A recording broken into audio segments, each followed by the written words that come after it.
I'm Damien from Advanced Therapy Solutions. Today we're doing a little tutorial on making a volar finger splint. So this is going to be a volar finger splint. We're going to do it on the same finger just to show you the differences. So we'll keep it quite simple. So we can use it to treat the same conditions. My preference is the dorsal splint, as mentioned earlier, because we can get that better leverage on the proximal phalanx, but a volar splint is also good.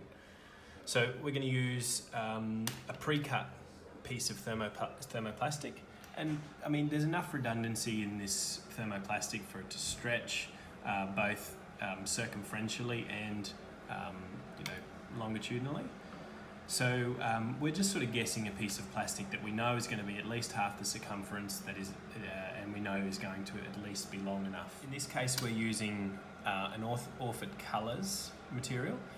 This is slightly thinner than our Orphelite, slightly heavier in the water. So it's about 2 millimeters wide, 2 millimeters thick, sorry, rather than 2.5 millimeters thick in the Orphelite. Okay, just a slight difference. So you'll notice that this one sinks in the water. It doesn't float on top. And you'll also notice that because it's a little bit thinner, that it heats quicker.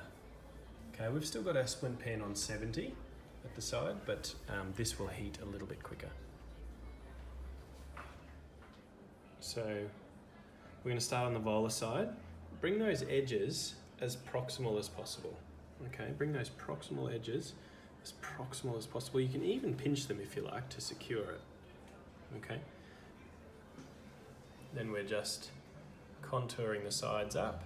You can pinch along if you want, if you've got enough length.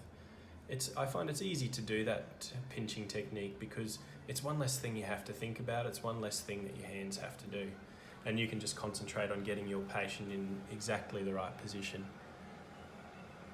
Okay, so again, we're treating a volar plate injury, for example, and we're keeping the finger in slight flexion. Okay, we're just marking our cut lines. On the ulnar side of the finger, we just want to make sure we're not rubbing in the web space. We need our splint to be half of the circumference of the finger at least. Okay, it's okay for it to be a little bit more.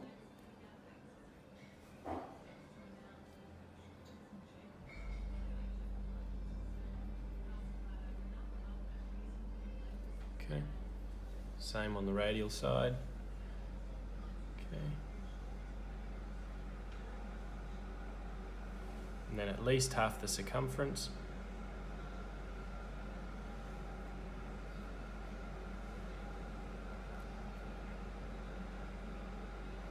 The only problem with it being greater than half the circumference is it's hard for the patient to get it on and off. Okay, we should be able to now split that apart, and it should come off quite easily. Okay, we can cut down our edges.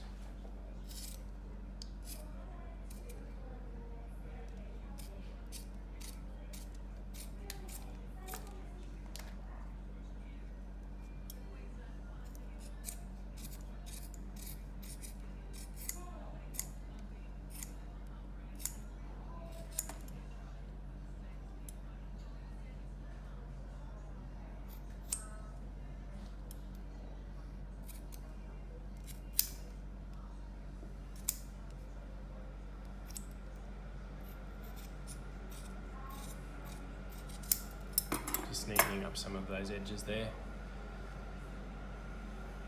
Okay, we'll try it on our patient one last time before we put our straps on. Okay, and we've got a volar splint. I might just mark the straps while it's on our patient so that you can see that process. Okay, so we're about to mark our straps. Again, our proximal strap needs to be as proximal as possible on that proximal phalanx. You can see what I was talking about earlier. To get it to sit distal enough that you can flex the MCP, it really does, not give you enough on the back side of the proximal phalanx. So it's not my go-to splint, but still a very effective one. So we're just marking our Velcro.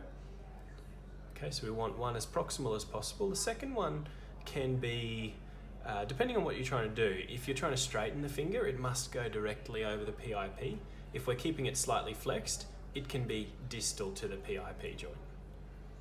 Okay, in this case, it's slightly flexed. We're going to keep it distal to the PIP joint. And finally, our distal strap can be over the DIP joint, or even a little bit distal to the DIP joint.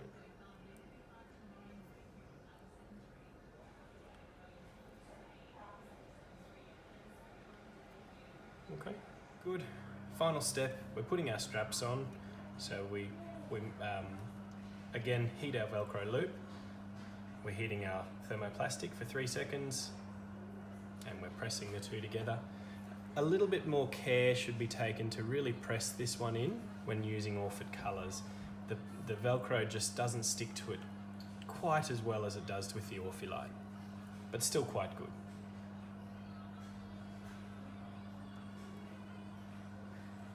So our splint's ready to go on the patient.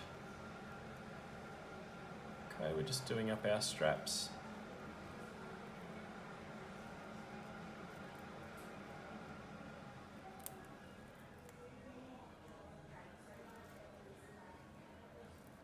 Okay, turning over, we're just checking that we've got our orientation correct. Okay, I'm pretty happy with that, and we can cut our straps down now.